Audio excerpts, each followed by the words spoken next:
The scorching heat of Atlanta seemed to melt the asphalt on that Thursday morning. Downtown bustled with the constant movement of hurried people, street vendors announcing their merchandise, and the constant noise of engines and horns. On the sidewalk in front of the popular Taste restaurant, a girl of about 12 was carefully observing the comings and goings of customers. Her bare feet were already accustomed to the hot ground, and her dirty clothes revealed days without a proper bath. Despite her fragile appearance, there was something in her gaze that conveyed an almost adult strength, disproportionate to her age. Lily, that was her name, although nobody there knew it, mentally counted how many people entered and left the establishment. She had been doing this for 3 consecutive days, always at the same time, analyzing the movement like someone elaborating a meticulous plan. Her stomach growled, reminding her that she hadn't eaten anything besides a piece of bread since the previous morning. Inside the restaurant, manager Adam discreetly observed the girl through the window. A man in his 40s with hair beginning to whiten at the temples and always attentive eyes, he had managed Popular Taste for more than a decade. He knew every detail of that place, the smell of seasoning that permeated the walls, the characteristic noise of the old refrigerator, the creaking of the back door, and especially the routine of the surroundings. "Mr. Adam, table 5 asking for the check," shouted Josh, one of the oldest waiters, while balancing a tray with empty plates. "Coming," he replied automatically, but his eyes remained fixed on the girl. There was something different about her. She wasn't the first street child to appear there, but they usually approached asking for food or money. This one just observed, like someone waiting for the right moment. The restaurant was at its peak hour, construction workers with their cement-stained clothes, public employees with social shirts already damp with sweat, local store clerks, all sharing the same space in search of Popular Taste's traditional plate of the day. The smell of beans with bacon, roast meat, and homemade tomato sauce filled the environment. In the kitchen, Miss Zelda commanded her pots with the authority of someone born for that craft. At 62, she was responsible for the flavor that gave the establishment its name. She grumbled to herself as usual, complaining about the excessive heat, but never failing to season each dish with the same care.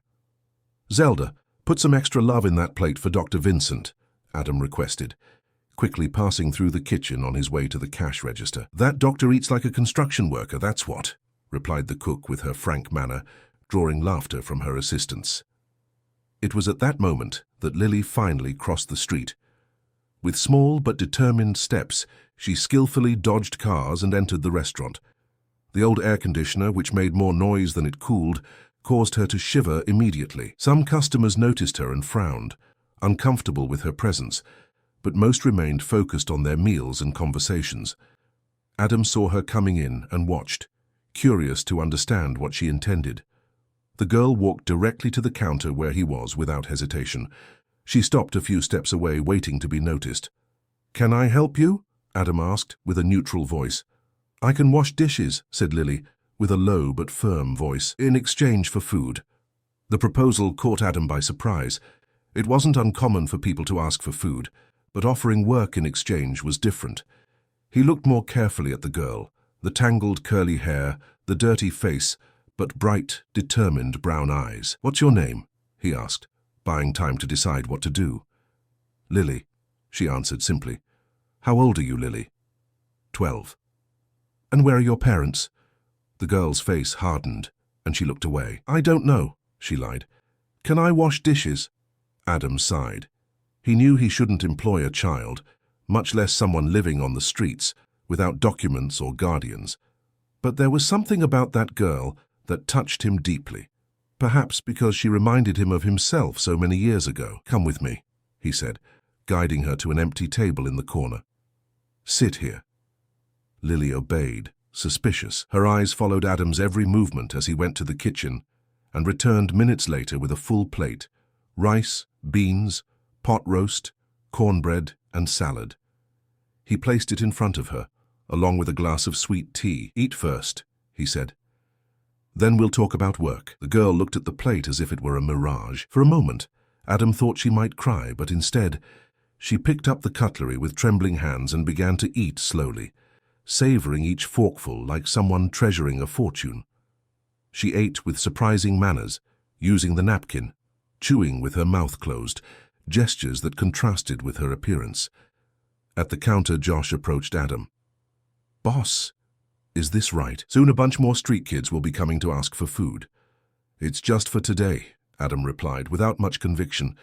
When Lily finished eating, she wiped her mouth with the napkin and took the last sip of sweet tea. She looked at Adam, who was watching from a distance, and stood up decidedly. She walked to the kitchen, ignoring the surprised looks, and stopped in front of the pile of dirty dishes. "Where's the dish soap?" she asked one of the assistants, who looked confusedly at Mrs. Zelda. "What's this girl doing in my kitchen?" asked the cook, putting her hands on her hips. Adam appeared right behind. "She's going to help a little, Zelda, just today." The cook looked the girl up and down, noticing the thin arms, the dirty nails, the torn clothes. She grumbled. "If that's the case, she'll need an apron. And wash those hands properly first." To everyone's surprise, Lily smiled for the first time. It was a small smile, almost imperceptible, but it completely transformed her face, revealing the child behind that serious facade. While washing dishes with impressive dedication, Lily felt curious glances upon her. Miss Zelda, despite her grumpy manner, approached a few times to check her work and ended up offering her a piece of cornbread that had been left over from breakfast. "You're too skinny, girl. Need to put some meat on those bones." The lunch shift ended, and the restaurant entered its calmer period before the dinner rush. Lily had washed all the dishes and cleaned the kitchen counters. Her hands were wrinkled from water and soap, but there was a different sparkle in her eyes. Adam found her sitting on a small stool in the corner of the kitchen, watching Miss Zelda prepare the sauce for dinner.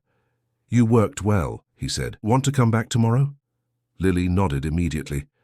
"Same time," she confirmed, as if closing an important contract. "Do you have a place to sleep?" asked Adam, hesitantly. The girl looked away again. "I do," she answered dryly. Adam knew it was a lie, but didn't insist. Some truths needed time to be revealed. He took a $20 bill from his wallet and extended it to her. "For you to buy a snack later." Lily hesitated, but ended up accepting the money. She carefully stored it in the pocket of her worn shorts. "Thank you," she said, and quickly left through the back door. That night, while closing the restaurant, Adam couldn't stop thinking about the girl with the adult gaze and hard-working hands. There was a mystery there, a story he felt the need to unravel. What could have happened for such a young child to be alone on the streets? Where were her parents? How had she learned to work like that? Without realizing it, Adam smiled, for some reason that even he didn't completely understand. He knew that life at Popular Taste would never be the same after the arrival of that small stranger. If this story interested you, don't forget to subscribe to our channel and give a like.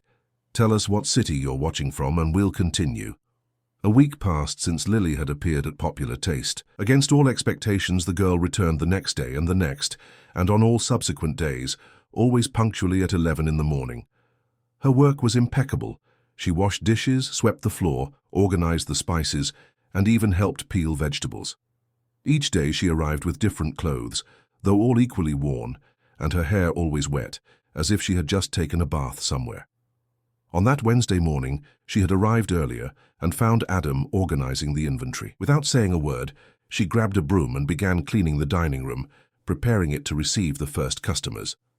"Good morning to you too," Adam joked, observing the girl who seemed even thinner in the morning light. Lily just nodded, continuing her methodical work. In 1 week, she already knew every corner of that restaurant as if she had always been there. She knew which tables wobbled, which part of the floor usually got dirtier, which customers were more demanding. In the kitchen, Ms. Zelda was preparing the seasoning for the beans, humming an old country song. The cook, who initially looked at Lily with distrust, now always set aside a piece of cake or a fruit for the girl. "Where's that girl?" she asked Adam when he entered the kitchen. "She hasn't had breakfast yet. She's outside sweeping. Already tried talking to her today, but she's more closed off than usual." Zelda shook her head, concerned. "Something's wrong. She had red eyes when she arrived, like she'd been crying all night." Adam sighed. Despite the established routine, Lily remained a mystery. She never talked about her life, where she slept, or why she was alone. All attempts at conversation on these subjects were met with stubborn silence or evasive answers. "I'll try to talk to her again later," he said, grabbing a cup of coffee. The morning proceeded normally. The restaurant began to fill with the usual clientele. Taxi drivers, construction workers, store clerks, all seeking the home-cooked food of popular taste. Among them, Dr. Vincent Miller, a lawyer from a nearby office who always lunched there on Wednesdays. "The usual Dr. Miller?" asked Josh, the waiter. "I'll switch it up today, Josh. Bring me that southern gumbo Miss Zelda serves on Wednesdays." Meanwhile, miles away in the East Side neighborhood, a thin woman with a tired face was walking hurriedly through the streets. Nancy carried with her a folder full of resumes and a look of determination mixed with desperation. At 35, she looked much older, marked by a life of difficulties. She wore a simple jean skirt and a white blouse, the only pieces in good condition she still owned. She stopped in front of a hardware store and took a deep breath before entering. It was the 12th attempt that week. Since losing her job as a housekeeper and being evicted from the small room she rented, her life had become a nightmare. But nothing compared to the pain of having lost her daughter. "Lily," she murmured to herself, feeling her eyes well up. The argument had happened almost 2 weeks ago.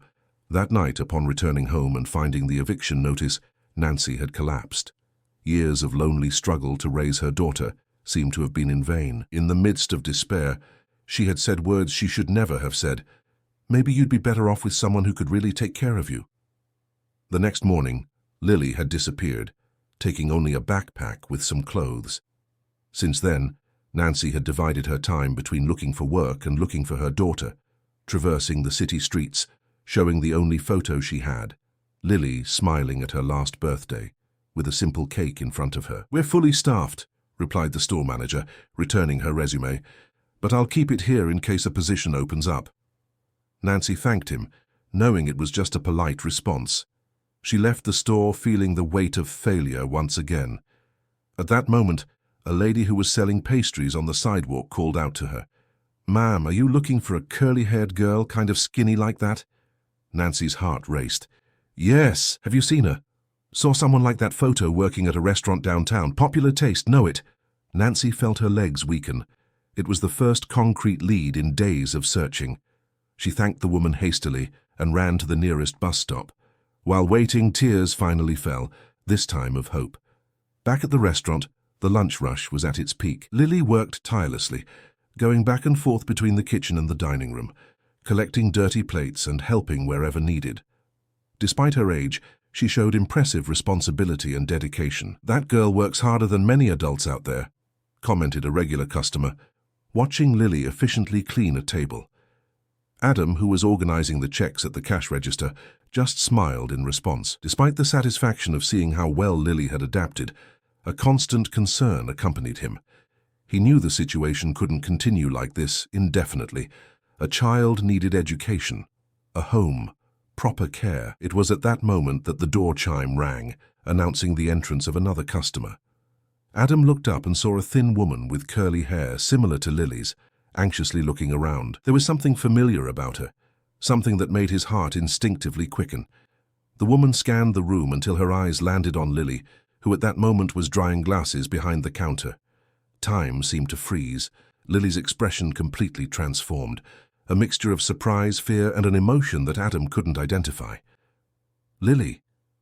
The woman's voice barely rose above a whisper, but it was enough for everyone around to notice that something important was happening. The girl was paralyzed, the glass still in her hands. For an instant, Adam thought she might run, but instead, silent tears began to stream down her face. "Mum," she finally replied, with a voice so low it was barely heard. Nancy crossed the restaurant with trembling steps, ignoring the curious glances from customers. She stopped a few inches from her daughter, as if fearing she might disappear if she got too close. "I looked for you everywhere," she said, her voice choked. "I thought I'd never find you again." Lily remained motionless, tears now flowing freely. Pain and relief battled on her young face. "You said," she began, but couldn't continue. "I know what I said," Nancy replied, also crying. "And I regretted it the moment the words left my mouth. I should never have said that. Never." Adam observed the scene, finally understanding part of the mystery. He approached carefully, feeling that he needed to intervene, not to interrupt the moment, but to offer a more appropriate space for that conversation. "Why don't you go to my office?" he suggested gently. "You can talk with more privacy there." Nancy looked at him, noticing his presence for the first time. "Are you the owner, manager?" "Adam," he introduced himself, extending his hand. "Your daughter has been a great help here this week." Nancy's eyes widened in understanding. "So this is where she's been? Working?" Adam nodded, leading mother and daughter to his small office in the back of the restaurant. It was a simple space with a desk, some chairs, and shelves full of folders and documents. "I'll leave you to talk," he said, closing the door as he left. In the office, Nancy finally embraced her daughter, a desperate embrace, full of fear and relief. Lily resisted for a moment, her body rigid as a board, but soon yielded, clinging to her mother as if her life depended on it. "Forgive me," Nancy whispered between sobs. "I never meant to say that. I was desperate, afraid of not being able to take care of you, but you're all I have, Lily, everything." The girl pulled away a little, facing her mother with still teary eyes. "Where are you living?" she asked, the concern evident in her voice. Nancy hesitated, not wanting to worry her daughter even more. "I found a temporary place," she lied. In reality, she was sleeping at a municipal shelter, sharing space with dozens of other women in similar situations. "Are you working?" "Not yet, but I'll find something soon. I've already left my resume in several places." Lily wiped away tears with the backs of her hands. "I'm earning money here," she said with pride. "Mr. Adam pays me every day. It's not much, but it helps." Nancy felt her heart tighten. Her 12-year-old daughter worried about helping financially, taking on responsibilities she shouldn't have. "You need to study, not work," she said softly. "We'll figure it out. We always have, haven't we?" The moment was interrupted by a gentle knock on the door. Adam entered carrying 2 cups of coffee and a glass of juice. "Sorry to interrupt," he said. "Thought you might like something to drink while you talk." He placed the drinks on the desk and turned to leave, but Nancy called him. "Mr. Adam, thank you for taking care of my daughter these days. I don't know how to thank you." Adam smiled, a gentle smile that lit up his normally serious face. "No need to thank me. Lily is a special girl. She helped a lot here." He paused, as if making an important decision. "Actually, we're looking for someone to help with general cleaning. If you're interested," Nancy's eyes shone with sudden hope. "Are you offering me a job?" "I am. It's not much, but we pay a fair wage and you get meals included." Nancy looked at Lily, who smiled for the first time since her mother arrived. "I accept," she said without hesitation. "When can I start?" "Tomorrow, if you can." At that moment, something changed in the small office at the back of Popular Taste. A new beginning was being forged, an unexpected chance arising from the ashes of a life that seemed lost. And Adam, observing mother and daughter sharing a moment of hope, felt that he was finally doing something truly meaningful. The first rays of sunlight entered through the cracks of the improvised curtain, illuminating the small boarding house room where Nancy and Lily now lived. It was a modest space, a double bed, an old wardrobe, and a small table with 2 chairs. The bathroom was shared with other residents in the hallway, but for them, after days of uncertainty, that place represented an invaluable treasure. Nancy watched her daughter still asleep, breathing peacefully for the first time in weeks. With the first salary advanced by Adam, she had managed to rent that room in a simple boarding house in the Riverside neighborhood, close to the restaurant. It wasn't ideal, but it was safe and clean, a place to start over. "Lily, honey, time to wake up," she called softly, caressing the girl's curly hair. "We have to go to work." Lily opened her eyes slowly, seeming confused for a moment, until she remembered where she was. A small smile appeared on her face. "Good morning, Mom," she said, stretching. 15 days had passed since the reunion at Popular Taste. Nancy now worked as a cleaning assistant at the restaurant, while Lily continued helping after school. Yes, school. One of Adam's first measures was to enroll the girl in a nearby public school. Despite the school year already being in progress, he managed to secure a spot thanks to Dr. Vincent's intervention, who knew the principal. "Did you sleep well?" asked Nancy, already preparing a simple coffee in the small electric coffee maker she had bought second-hand. "I dreamed about the beach," replied Lily, getting up. "We were there, you, me, and—" She suddenly stopped, as if she had said something forbidden. Nancy immediately understood. "And your father?" she completed softly. Lily nodded, avoiding her mother's gaze. It was the first time she had mentioned Walter, even if indirectly since they had reunited. "There's nothing wrong with dreaming about him, sweetie," said Nancy, serving coffee in 2 mugs. "He's your father despite all the problems." Lily took her mug in silence, blowing on the hot liquid before taking a small sip. Her hands, once so calloused from the street, now showed signs of recovery, the nails growing, the skin less rough. "The teacher asked us to write an essay about our family," she finally said, staring fixedly at the coffee. "I don't know what to write." Nancy sat beside her daughter, feeling the weight of those words. How to explain to a 12-year-old child the complexities of a family broken by problems she barely understood? "Write the truth in your own way," she replied after a moment. "That it's you and me fighting together, that we have people who help us, like Mr. Adam, Miss Zelda. Family isn't just who has the same blood, Lily. It's who cares, who matters." The girl nodded, seeming to reflect deeply on those words.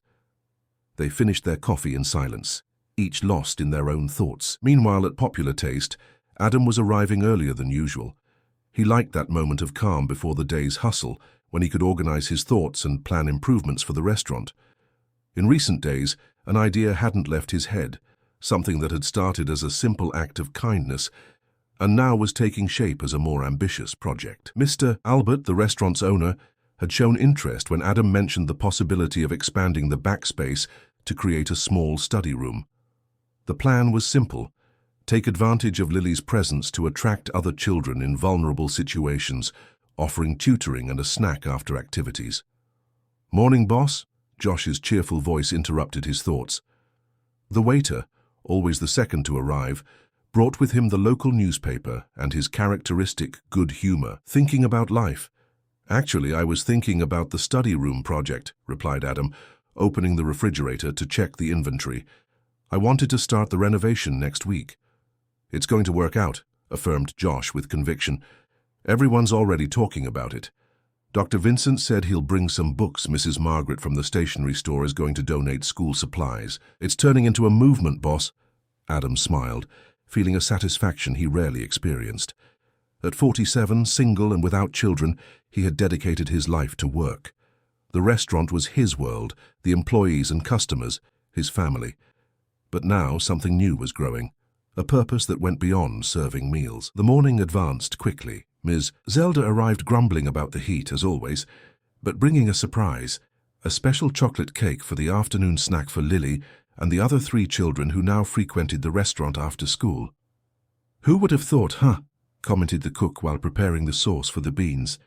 "Popular Taste turning into a community center." "Any problem with that?" asked Adam, helping to carry a bag of rice. "No problem at all," replied Zelda, smiling sideways. "I just never imagined that one day I'd see you all tough, caring so much about a child who isn't even your relative." Adam stopped what he was doing and looked at the cook. "Sometimes we find family where we least expect it, don't we?" Zelda nodded, understanding. She had known Adam for more than 10 years and had never seen him so motivated, so alive. At 11 o'clock, Nancy arrived for her shift, accompanied by Lily, who would head to school after lunch. The transformation of both in just 2 weeks was remarkable. Nancy seemed younger, her face less tense, her eyes brighter. She wore the restaurant uniform with pride, her hair tied in a well-made bun. Lily, for her part, wore the school uniform, carrying a new backpack, a gift from Adam. "Good morning, Mr. Adam," greeted Nancy, already grabbing the cleaning supplies. "Good morning. How was the night at the boarding house?" "Much better than the shelter," she replied honestly. "Lily slept the whole night without nightmares." Adam smiled, satisfied. He knew the situation was still precarious, that there was much to be done, but each small progress was celebrated. The restaurant began to fill with the usual clientele. Among conversations and orders, the atmosphere was relaxed. Lily, now familiar with everyone, helped organize the menus before going to school. It was at this moment that she noticed an unfamiliar face entering the establishment, an elegant woman, approximately 50 years old, with grey hair and impeccable posture. "Good morning," said the woman, approaching the counter where Adam was organizing the checks. "I'm looking for Mr. Adam Costa." "That's me," he replied, intrigued. "How can I help you?" "My name is Isabel Costa," she introduced herself with a smile. "I'm your sister." The entire restaurant seemed to go silent. All the employees, knowing Adam's solitary history, stopped what they were doing to observe the unusual scene. Adam, normally composed, visibly paled. "Isabel?" he repeated, as if testing the sound of that long-forgotten name. How did you find me?" "It wasn't easy," she replied, maintaining her composure despite the obvious emotion in her voice. "After our parents passed away, I started looking for you. It took years, but finally an old neighbor gave me a hint that you might be in Atlanta." Adam seemed lost, as if an entire past that he had kept locked up suddenly opened before him. Perceiving the delicate moment, Josh approached. "Boss, why don't you take your sister to the back room? I'll handle things here." Grateful for the intervention, Adam nodded and led Isabel to his office. Along the way, they crossed paths with Nancy, who was cleaning one of the tables. Their gazes met briefly, a silent communication passing between them. Nancy immediately realized that something important was happening. In the small room, Adam offered a chair to his sister, still trying to process that unexpected reunion. 25 years had passed since the last time he saw her, when he left home after a violent argument with his father. "Are you okay?" asked Isabel, breaking the silence. "It seems you've built a good life here." "I am," he replied simply. "And you? What happened after I left?" Isabel took a deep breath, as if organizing 2.5 decades of stories to tell. "I graduated in nursing like I wanted, got married, had 2 sons. My husband passed away 5 years ago. The boys are grown now, one a doctor, the other an engineer." She paused, looking directly into her brother's eyes. "Dad looked for you for years, you know. Until the last day. He regretted how he treated you." Adam looked away, feeling a lump in his throat. The past he had tried so hard to forget now knocked at his door, demanding reconciliation. "Why now, Isabel? After so long?" "Because life is too short to hold grudges, brother, and because—" She hesitated, as if choosing her words. "Because I heard about what you're doing here. The project with the children, the girl you helped. It's on social media, did you know? A customer of yours posted the story, and it went viral." Adam's eyes widened in surprise. He had no idea that his actions had gained any notoriety. "I didn't do anything special," he murmured, uncomfortable with the attention. "Just what any decent person would do." Isabel smiled, recognizing in the man before her the same stubborn, good-hearted boy she had known. "I came to offer help," she finally said. "I have contacts at Child Services, the Department of Education. I can help formalize the project, get institutional support, if you want, of course." The offer caught Adam by surprise. He had imagined so many scenarios for a possible reunion with his family, but never this. His sister offering support for a project that even he didn't know how to explain how it had begun. "Why would you do that?" he asked, still suspicious. "Because it's the right thing to do," she replied simply. "And because after so much time apart, I want my brother back in my life." At that moment, a soft knock on the door interrupted the conversation. It was Lily, dressed for school, coming to say goodbye before leaving. "Mr. Adam, I'm going to class," she said, noticing the unfamiliar woman's presence. "Sorry, I didn't know you were busy." "It's okay, Lily," he replied, gesturing for her to enter. "This is my sister, Isabel." "Isabel, this is Lily, the girl I told you about." The two greeted each other, Lily with her usual shyness, Isabel with a warm smile. "I've heard very good things about you," said the woman. "It seems you've captured my hard-headed brother's heart." Lily smiled, glancing at Adam. "He's very good to me and my mum," she replied with sincerity. "He changed our lives." The girl's simple and direct words affected Adam deeply. It was true, but the reverse was also true. They had changed his life, bringing a purpose he hadn't felt in a long time. "Go to school, girl," he said, disguising the emotion. "You don't want to be late." Lily nodded, saying goodbye and leaving hurriedly. When the door closed, Isabel looked at her brother with an understanding smile. "Now I understand why this story went viral," she commented. "There's something special happening here, Adam. Something that goes beyond a simple restaurant." Adam sighed, feeling a certainty grow within him. Perhaps it was time to accept that fate had traced a different path for popular taste, a path that had begun with a barefoot girl offering work in exchange for food. "I accept your help," he finally said, "but let's take it slow. This is all new to me."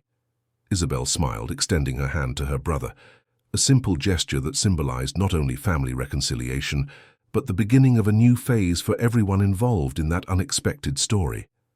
Outside, Nancy watched Lily crossing the street toward school.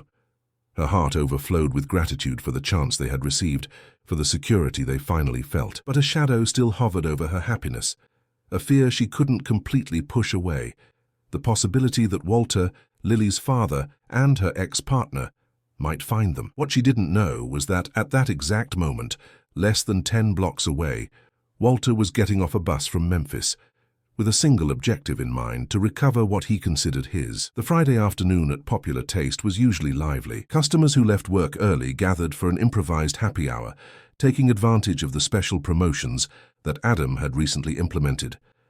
The sound of conversations and laughter filled the environment, creating a welcoming atmosphere that contrasted with the heavy sky outside, heralding a strong storm. Nancy was finishing cleaning the last lunch tables, while waiting for Lily to return from school. The last 3 weeks had brought a stability she hadn't experienced in years. Her work at the restaurant, although tiring, provided a decent salary, and the security of knowing that her daughter was always nearby, well-fed, and regularly attending school. "Nancy, when you finish there, can you help me with the inventory?" asked Adam, passing by with a stack of checks. "That donation of school supplies that Isabel got arrived. I need to organize everything for Monday." "Of course, Mr. Adam," she replied, smiling. "I'm just finishing up." The relationship between the two had evolved into something beyond professional. It wasn't romance, although some employees already made jokes about it, but a friendship based on mutual respect and admiration. Nancy saw in Adam the kindness that had been absent from her life for so long. He, in turn, saw in her an admirable strength and determination. In the kitchen, Miss Zelda was preparing the afternoon appetizers, humming as usual. Since the social project had begun to take shape, the cook was more animated than ever, creating special recipes for the children and teaching basic cooking notions to those who were interested. "It's going to pour buckets today," she commented, looking out the window. "Better call the school, see if the children will be released earlier." Josh, who was organizing the beverage counter, agreed. "The radio's talking about a storm. There's already flooding in the lower part of the city." Nancy felt a tightness in her chest. Despite the short distance between the school and the restaurant, she worried about the idea of Lily getting caught in the rain, especially now that the girl finally seemed recovered from the flu that had affected her weeks ago.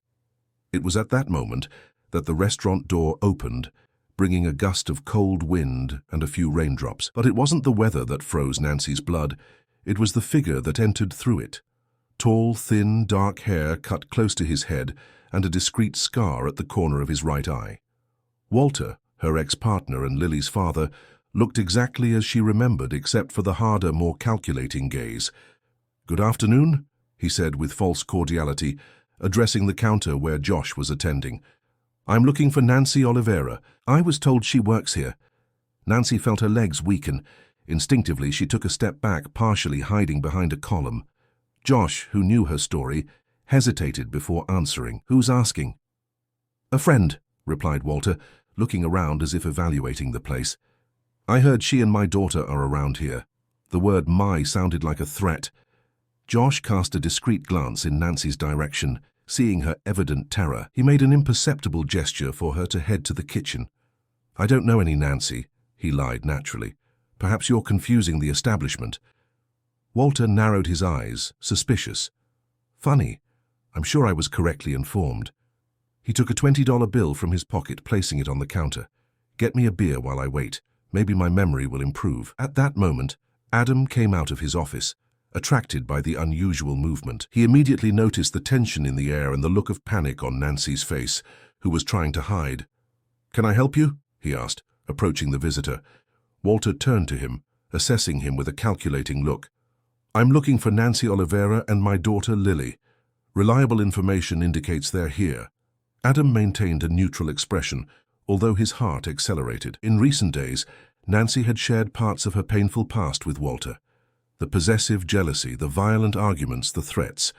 They weren't complete details, but enough for Adam to understand the danger this man represented. "I'm Adam Costa, manager of this establishment," he said with studied calm, "and we don't have anyone by that name on our team."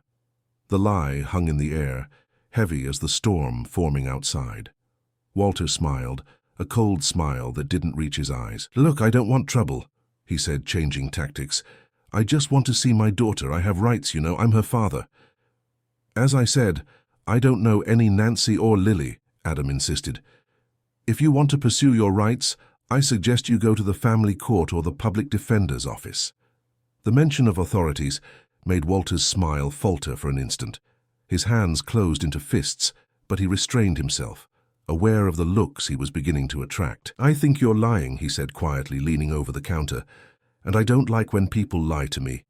The tension was palpable. Nearby customers began to notice that something was wrong. Conversations were interrupted. Curious looks turned to the scene.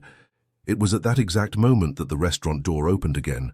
Lily came running in, partially wet from the rain that was beginning to fall harder. She wore the school uniform and carried the new backpack she had received from Adam. Her smile froze when she recognized the paternal figure. "Dad?" The word came out as a frightened whisper. Walter turned slowly, a smile of triumph replacing the threatening expression of seconds ago. "Lily," he said, opening his arms. "I've missed you, daughter." The girl remained motionless, like a cornered animal. Her eyes desperately searched for Nancy, finding her partially hidden near the kitchen. The fear in her gaze was evident. "What are you doing here?" asked Lily, taking a step back. "I came to get you and your mother, of course," replied Walter, advancing toward her. "We're a family, remember? We need to stay together." At that moment, Nancy found the courage she didn't know she had. She emerged from her hiding place and placed herself between Walter and her daughter. "We're not going anywhere with you," she said, her voice trembling but determined. "Our life is here now." Walter's smile completely disappeared. His eyes darkened with anger. "You don't have a choice, Nancy," he said through gritted teeth. "You're my woman. She's my daughter. We're leaving now." He advanced a step, making Nancy back up. Adam intervened again, placing himself beside her. "I think you didn't understand," he said firmly. "They don't want to go with you, and here they do have a choice." Walter looked from Adam to Nancy, then to Lily, and let out a dry laugh. "I get it now," he said with disdain. "You found a new sucker to support you, huh, Nancy? Is that why you ran away from me?" "Sir, I'm going to ask you to leave," intervened Adam, maintaining his calm despite the provocation, "or I'll be forced to call the police." The mention of the police seemed to ignite something in Walter. He stepped forward, facing Adam. "Are you threatening me? You don't know who you're messing with, old man." The tension reached its peak. Customers began to stand up, some already with phones in hand, ready to call for help. Josh approached discreetly, holding a bottle, ready to intervene if necessary.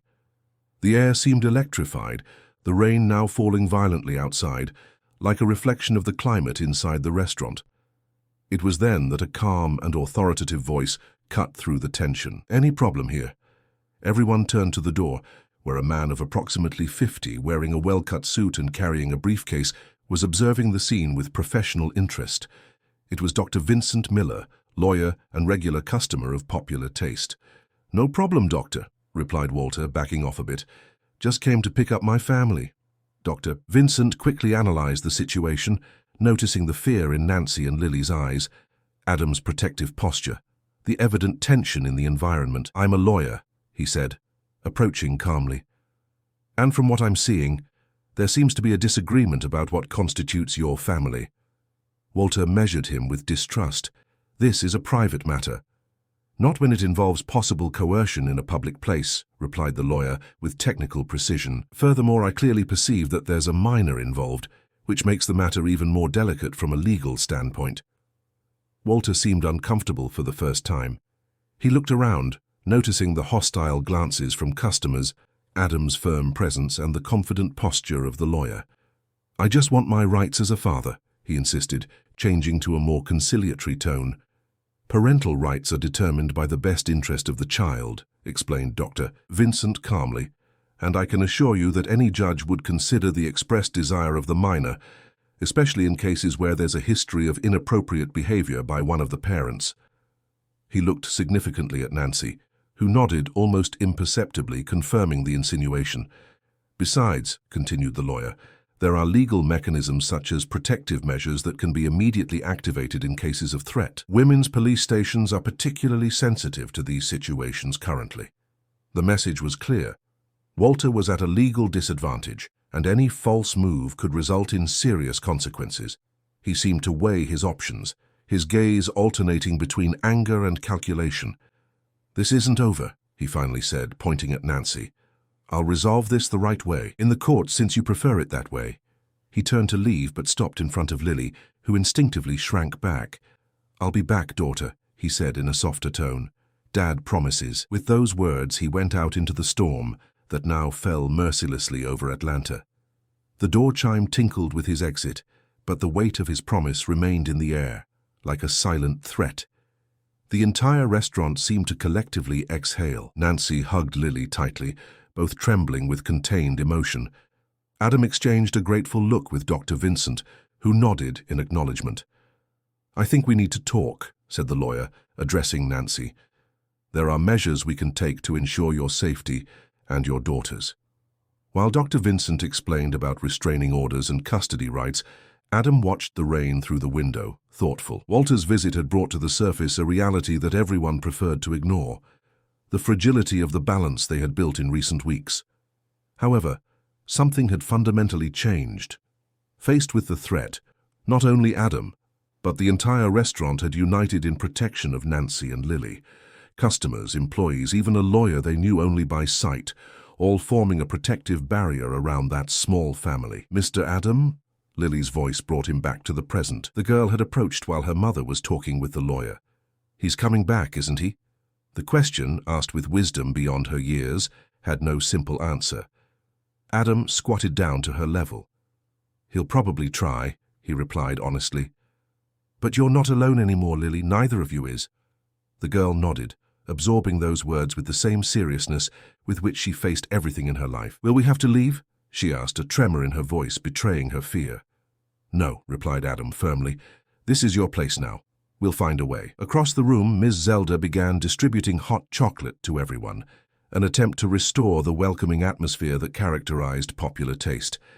Gradually, conversations resumed, though in lower, more reflective tones. Isabel, who had arrived in the middle of the confusion, approached her brother and Lily. "I think it's time to accelerate our plans," she said, looking significantly at Adam. "I spoke with some contacts. We can get more robust legal protection if we formalize the social project." Adam nodded, understanding the implication.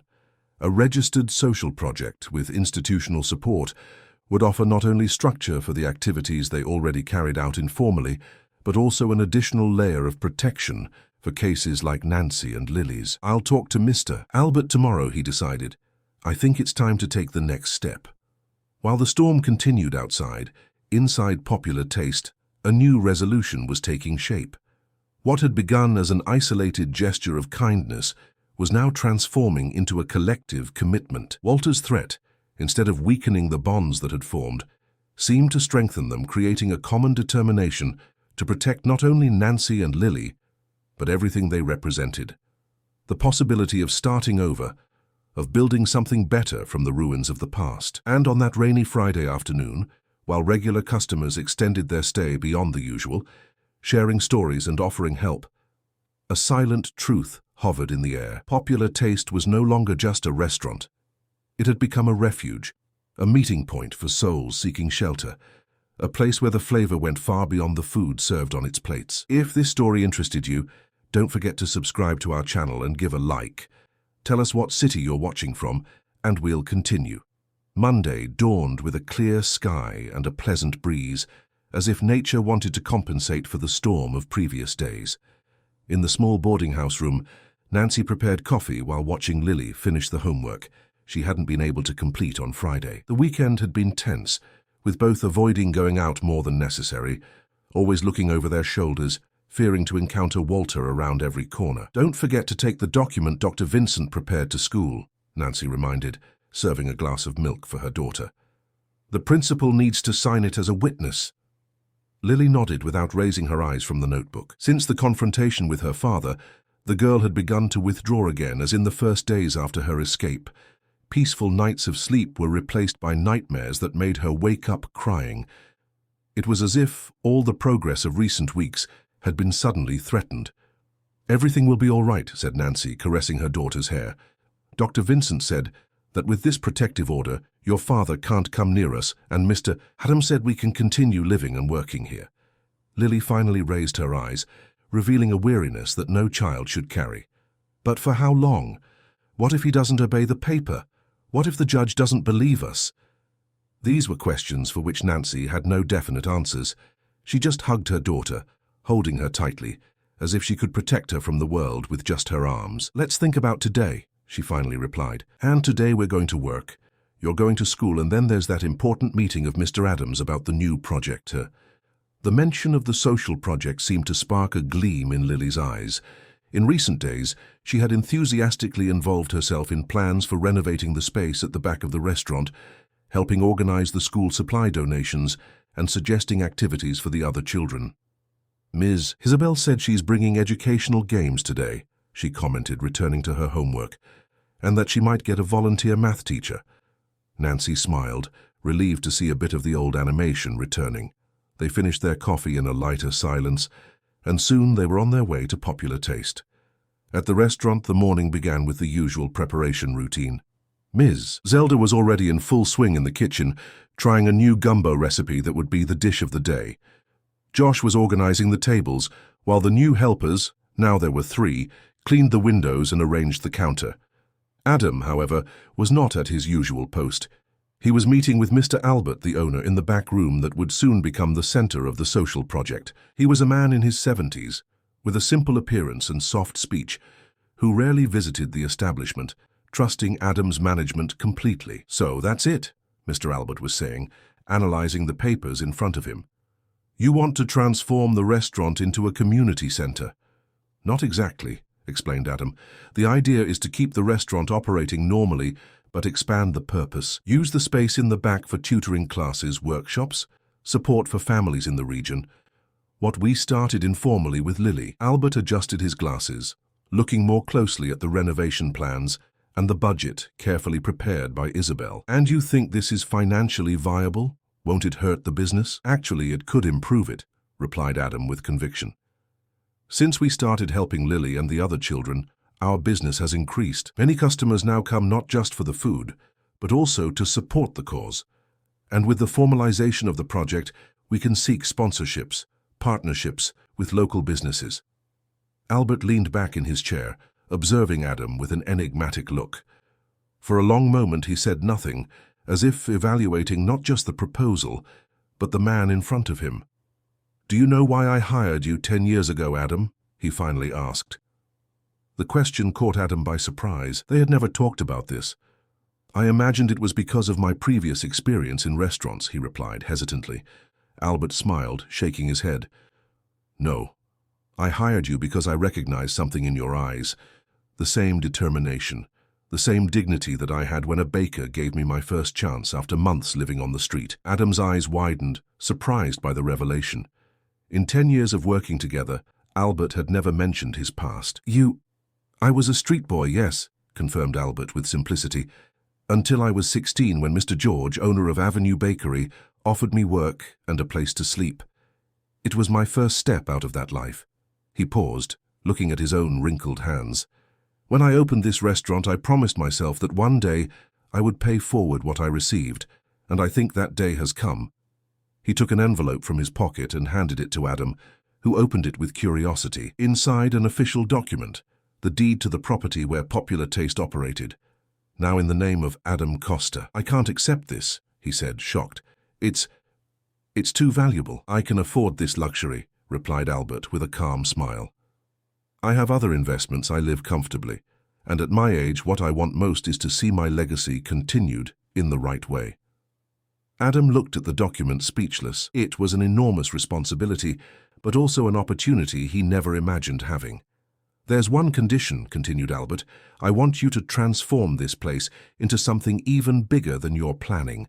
A true support center for those in need, as it was for that girl and her mother." "Lily and Nancy," murmured Adam, still processing the magnitude of that gesture.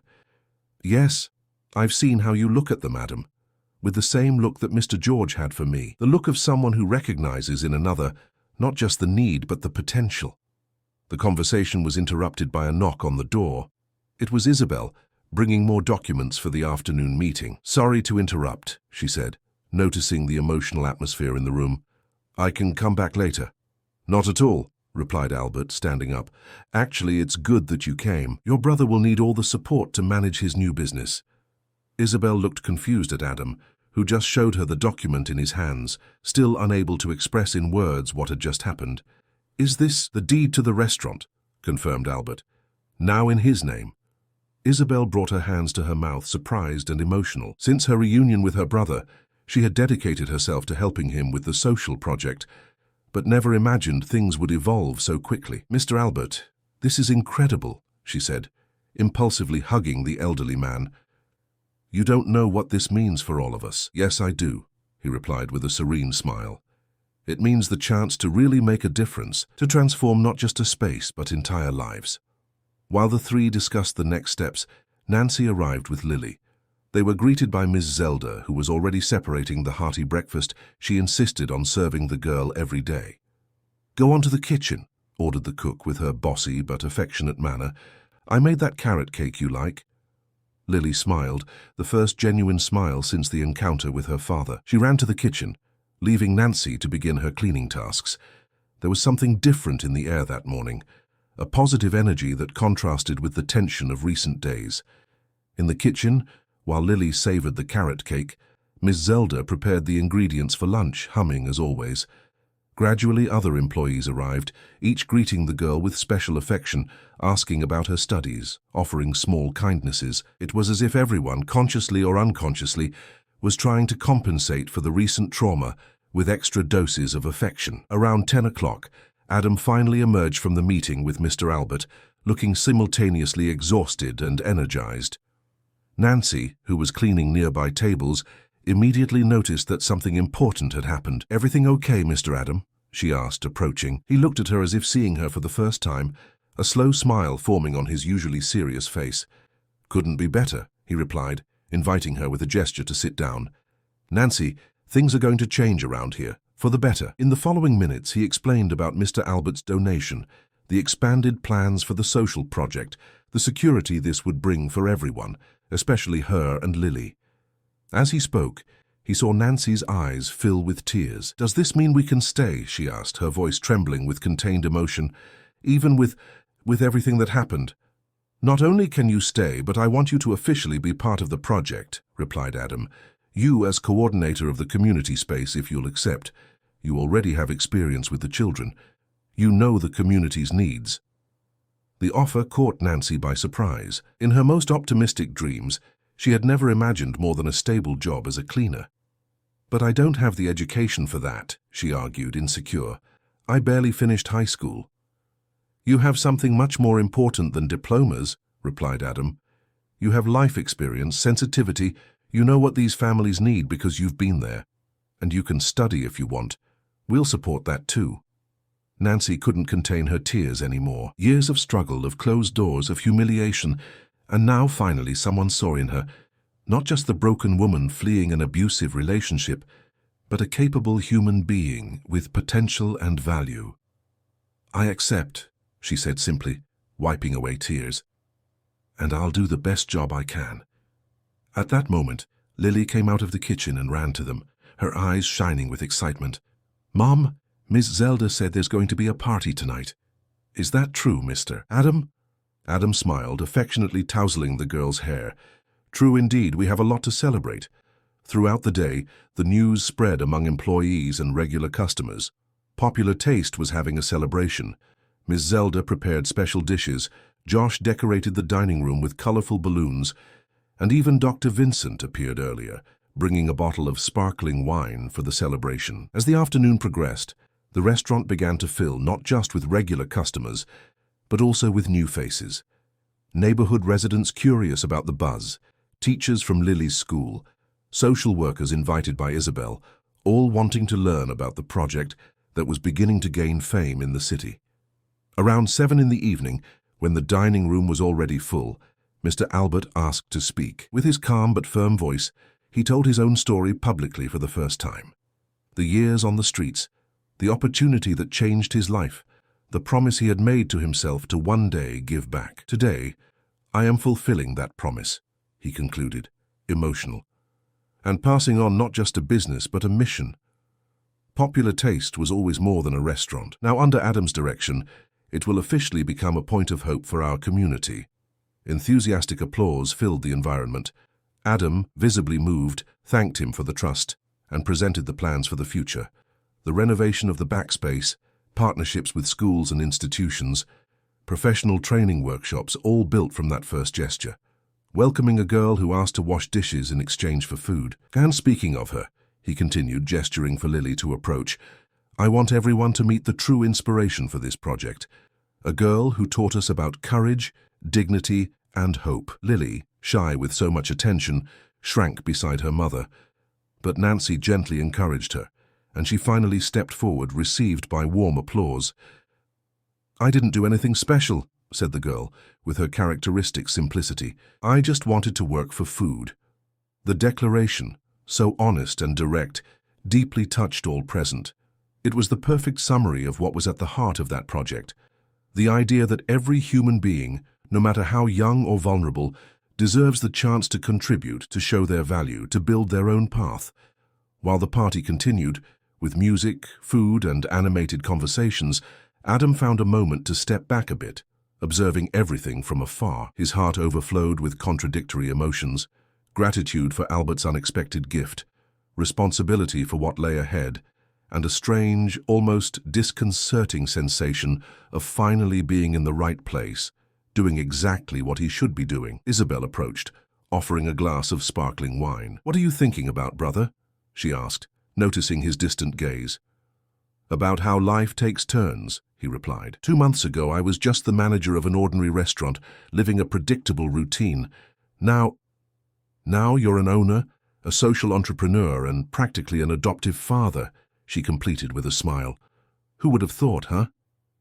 Adam laughed, but there was truth in his sister's words. The bond he had developed with Lily went beyond simple humanitarian aid. There was something paternal in his care, in his concern, in his desire to see her grow up safe and happy. Do you think I'm ready for all this? He asked, suddenly vulnerable. Nobody is completely ready for big changes, replied Isabel with wisdom. But you have something that many don't, a heart that recognizes the value in people the world prefers not to see. And that, brother, is the most important thing. On the other side of the room, Nancy watched Lily interacting with other children, laughing in a way she hadn't seen in a long time. Her heart tightened with emotion. Despite the challenges they would still face, the threat of Walter hadn't completely disappeared. Emotional traumas didn't heal overnight. There was real hope for the first time in years. She seems happy, commented Adam, approaching. She is, confirmed Nancy. Thanks to you. Thanks to all of us, he corrected. This isn't the work of just one person. It's like Mr. Albert said, a chain of kindness, passed forward, from generation to generation. Nancy smiled, understanding. In the buffet line, Miss Zelda served generous portions of her famous gumbo, telling the story of how she learned the recipe from her grandmother. Josh was teaching some boys how to balance trays, while Dr. Vincent patiently explained basic concepts of law to a group of interested adults. It's a community, said Nancy, expressing what she saw. A true community. Yes, agreed Adam, and everyone has a place in it, including you and Lily. At that moment, as the sun set over Atlanta, bathing Popular Taste with a golden light, a silent certainty hovered in the air. What had begun as an isolated gesture of kindness had transformed into something much larger, a movement that, like the waves that form when a stone is thrown into water, would continue to expand, touching lives far beyond those walls. 6 months passed since the night of the great celebration. The old Popular Taste now boasted a renovated facade and a new name, Hope Restaurant. The letters in vibrant green contrasted with the white background, catching the attention of those passing by the busy street in downtown Atlanta. But it wasn't just the name that had changed. The very spirit of the place had transformed. On a sunny Saturday morning, Adam observed the movement from outside his office. The restaurant was operating at full steam, with tables occupied by entire families who came not just to savor Miss Zelda's food, but also to participate in the activities that now were part of the establishment's routine. In the space that previously served as storage, a complete community center now operated.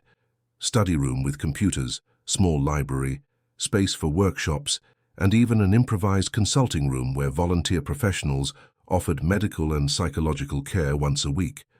"Mr. Adam, I need your signature on these documents," said Nancy, entering the office with a folder. "They're the forms for the new scholarship project." Nancy seemed a completely different person from that frightened woman who had reunited with her daughter 6 months ago. Now coordinator of the community center, she dressed with simple elegance and spoke with the confidence of someone who finally found her place in the world. She had resumed her studies, taking evening classes to complete her high school education, and was already talking about applying to college for social work next year. "Of course," replied Adam, taking the pen. "How are the registrations for the computer course?" "Full. We had to open a second class," she said with pride. The people from the technology company sponsoring the project were impressed with the community's interest. Adam smiled, signing the documents. What had begun as a modest initiative had quickly expanded into a support network that now benefited dozens of families. Local business people, inspired by the restaurant's story that had gone viral on social media, offered sponsorships and donations. Liberal professionals made themselves available for a few hours a week to share their knowledge. Even local politicians had expressed interest in supporting the initiative.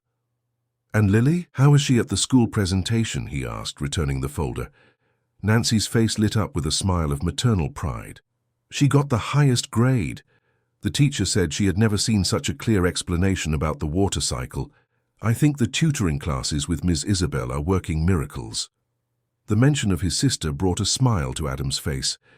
The family reunion had been just the beginning of a reconciliation that now included nephews, cousins, and even old friends. The solitary life he had led for so many years was giving way to a network of relationships that grew every day. "Where is she now?" he asked, referring to Lily. "In the kitchen, learning to make biscuits with Miss Zelda. Those two are inseparable now." It was true. The cook, who initially appeared grumpy and distant, had developed a special affection for Lily, teaching her not just recipes, but stories, songs, and traditions she had spent her life collecting. The conversation was interrupted by a knock on the door. It was Dr. Vincent, the lawyer who had become a fundamental piece in the project, offering free legal guidance to the families served. "Good news," he announced, entering with a folder. The judge approved the request for permanent custody. Walter will no longer be able to claim rights over Lily without going through a complete reassessment, which would include psychological treatment and proof of stability. Nancy brought her hands to her face, emotional. Walter's shadow still hovered over their lives, though with less intensity. After the initial protective order, he had attempted some legal maneuvers to claim custody of his daughter, alleging paternal rights. But the evidence of his unstable behavior, added to Lily's testimony and the social worker's report on the new stable life they led, had weighed in Nancy's favor. "Has he tried to contact you again?" asked Dr. Vincent, always attentive to details. "Not since that time he showed up at the school," replied Nancy, composing herself. "The principal was firm and called the municipal guard as we had arranged. I think he understood it wouldn't be easy." "Still, maintain the usual precautions," advised the lawyer. "Men with this profile tend to be unpredictable." Adam nodded, grateful for the lawyer's dedication. What had begun as a gesture of specific help had transformed into a continuous commitment to the cause. Dr. Vincent now led the volunteer legal team that served at the restaurant, in addition to articulating partnerships with public agencies. "And how are the preparations for tomorrow's event?"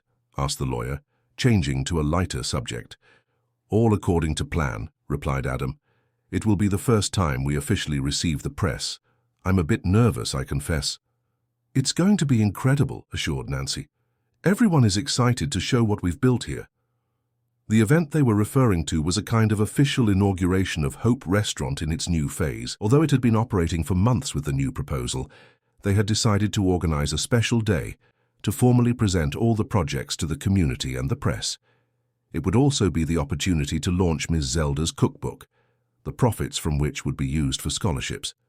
"Well, I'll get back to the consultations," said Dr. Vincent, checking his watch. "I still have 3 families to advise today." When they were alone again, Adam noticed that Nancy seemed restless, as if she wanted to say something but couldn't find the right words. "Any problem?" he asked gently.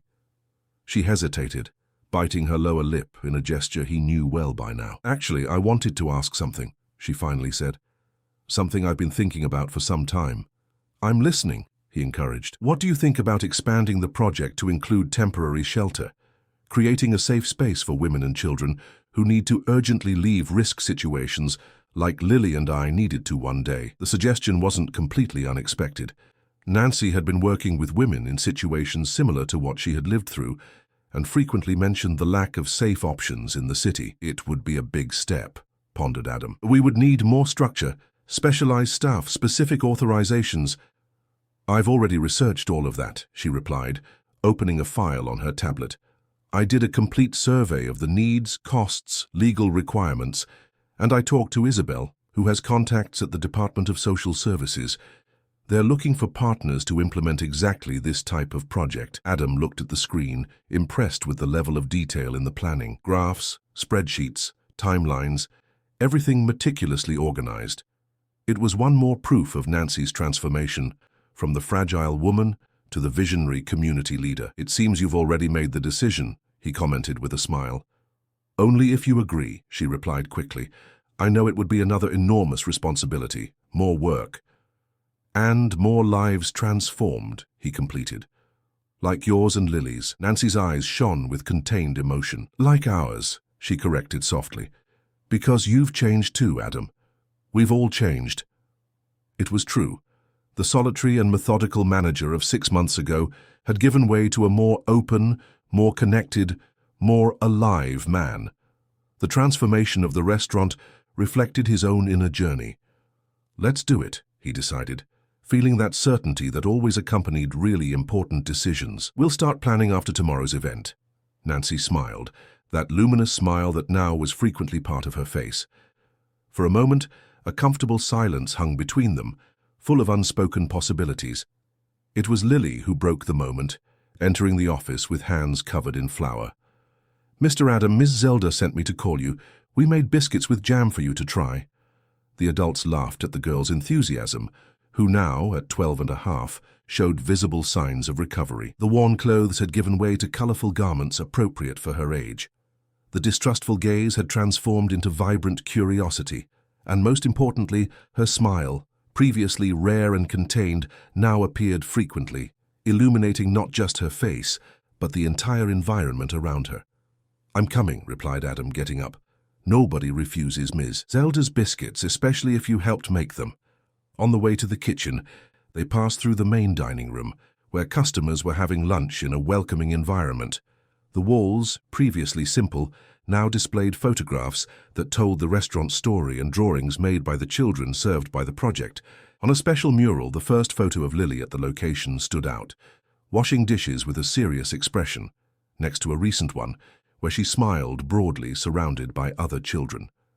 In the kitchen, Miss Zelda commanded her expanded team with the authority of always, but now tempered with occasional smiles.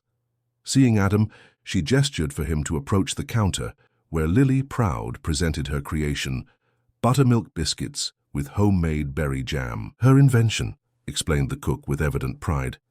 "The girl has a future in gastronomy, see?" Adam tried a piece, making an exaggerated expression of approval that drew laughter from everyone around. "Delicious! We need to include it in tomorrow's special menu." Lily's eyes widened. "Really? With my name and everything?" "Of course," he confirmed. "Lily's special biscuits. It's going to be a hit." The girl smiled, a smile so broad and genuine that it illuminated her entire face. It was in these moments that Adam felt most strongly the impact of everything they had built. It wasn't just a successful business or an efficient social project. It was a space of healing, of growth, of possibilities. The rest of the day passed in preparations for the big event.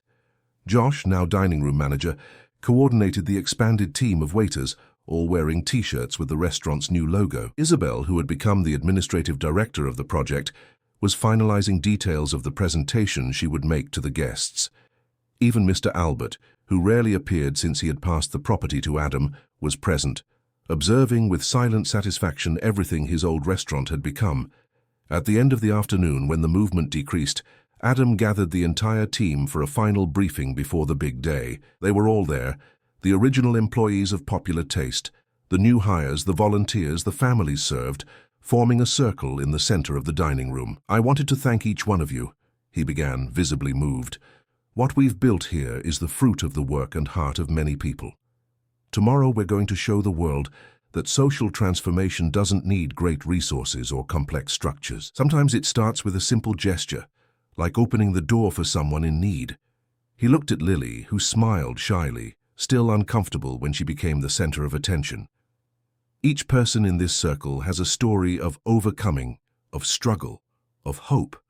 And that's what we want to share tomorrow, not just what we do, but why we do it. Because we believe that every human being deserves a chance, an attentive look, an extended hand." There was a moment of emotional silence, broken by Miss Zelda, who was never one for great sentimentality. "Enough with the speech, Adam. Let's practice the cocktail service we're going to offer tomorrow. Nobody leaves here without knowing exactly what to do." Everyone laughed, relieving the emotion of the moment. The rehearsal continued in a relaxed atmosphere, with Ms. Zelda correcting positions, Josh demonstrating how to serve the hors d'oeuvres, and the children from the project delivering handmade souvenirs they had prepared for the guests.